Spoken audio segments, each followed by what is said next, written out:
Welcome to the Daily Dose. My name is Robert, and I'm here joined today by my friend Gavin. Gavin is a friend from a while now. I think we've known each other at least online for at least 10 years. It may go longer than that. Do you know how far back our initial contact goes? Yeah, 10 years sounds good. Parkinson's Voice Project is where I found out about your work. Right, right. Through Samantha and the great work at Parkinson Voice Project. And you are in Texas, right? Yes, maybe it looks like I'm in Alaska but right now, but I'm in Texas. Texas is a big state. There's a lot going on there. Yeah, Um, strangely, I live like I could run to Parkinson Voice Project from here. oh, so you're right there. You're in the Yeah, Dallas metro then, kind of. yes. Okay. My sister used to live out in the Richardson area. She played at Pete's Dueling Piano Bar there. So I got to know it a little bit when she lived in that area. I really liked it out there. Yeah, I live in Richardson. We've lived here for 20 years. I don't know where else I'd go. I'm stuck. I love it though. Happy to be stuck with you, Richardson. Very good. Yeah. So, Gavin, one thing we were talking about recently came up. You commented on one of the videos, which is great, and you said, and we can get into the whole rebranding thing later. But let's talk about improv because you seem to have an affinity for it, and you showed me this cool video of you.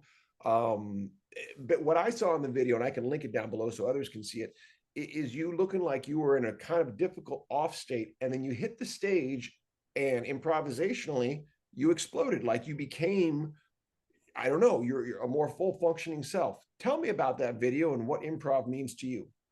Well, first of all, I thought we were going to stick to the schedule. We didn't improv. No, I love it. Yeah. So, improv everything. What it means to me, I've, most of my life I wasn't improvisational. I was schedule oriented and wanted everything to work out the way I'd planned it, Hmm. control. But I guess I attribute to Parkinson's. You're forced to let that stuff go. If you're a fool to hang on to it because it's going to make you miserable, so you let go of the control you think you had and try to, and the way we tried to configure everything and just release it and be in the present and um you know respond to people right then and there. And that's where life is. And you might say I sleep, otherwise you're sleepwalking through life and you're missing out on the best parts of life. So I've always enjoyed improv, but especially enjoyed improv the last several years. I've just loved the art of it and the humor. Humor's everybody loves humor, and usually it's tied in with humor. And Yeah. I met one of the founders of the local improv group here. It's called 4 day 4 day weekend.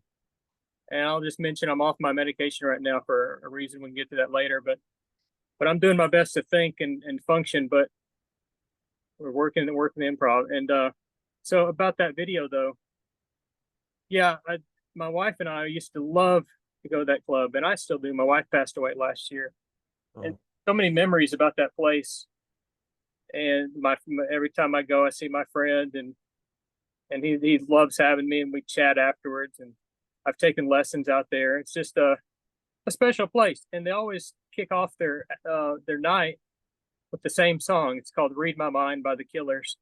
hmm. And when I hear that, the very first note of it, it like it's a buzz to me of like, wow, my brain just goes to that place of fun and special place where Amy and I used to go.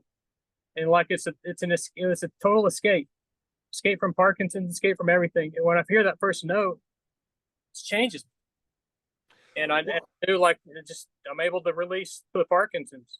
so let me jump in for a sec to say a couple things. Number one, I'm very sorry to hear about the loss of your wife. And that's, fresh just a year ago. And that's another thing about living. Nobody, you didn't choose that. It just that's another acceptance thing. You didn't choose Parkinson's, you didn't choose the loss of your wife, and these are the difficult things we try to figure out how to live with.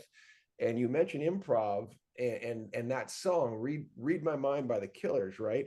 Um, that fits in really well with improv because improv is so about listening. You're trying to mind meld with your partner up there so that you two can connect. And to me, that's the magic. when people connect in an unexpected way on stage and you see them yes-anding, it's like, it's so beautiful. And I don't know why it's so damn rare in our society, but to see people, co-creating is a gorgeous thing in real time. Oh yeah, completely with you. And the founder of the improv, when I asked him, I went out there one day and he was there by himself, and I said, "Hey, can you help me out with something? I feel like I wanted to do something." And he said, "Sure." And so we played that song over your speaker, and he played it, and I lost my Parkinson's. It was dancing, jumping around, and it was nice. I think he's seen me do that before, but I said that song just really, I don't even control it. My brain has control, and it takes me back to special things and special fun memories, and takes my body can take over. And he said, "Yeah, I never even really listened to the lyrics of that song." And I thought that was interesting. He just liked the beat of it. Yeah. But he said, um, somehow we got into talking about that, and he said, every song is a love song. And I agree with that. Like every song, you share so much emotion and are is so deep and such a window into your heart that it's love of something. Yeah. And I thought that was good. So there's love in that. So whatever the lyrics are, you can feel the love and the passion in that song, just like just about any song. Well, let's come back here in just a minute. I want to talk more about the intersection of music and improv and Parkinson's, because music really is effective, and you demonstrate that well in the video, which again I'll link down below. But let's talk more about that in the next. See you in a minute. Mm-hmm.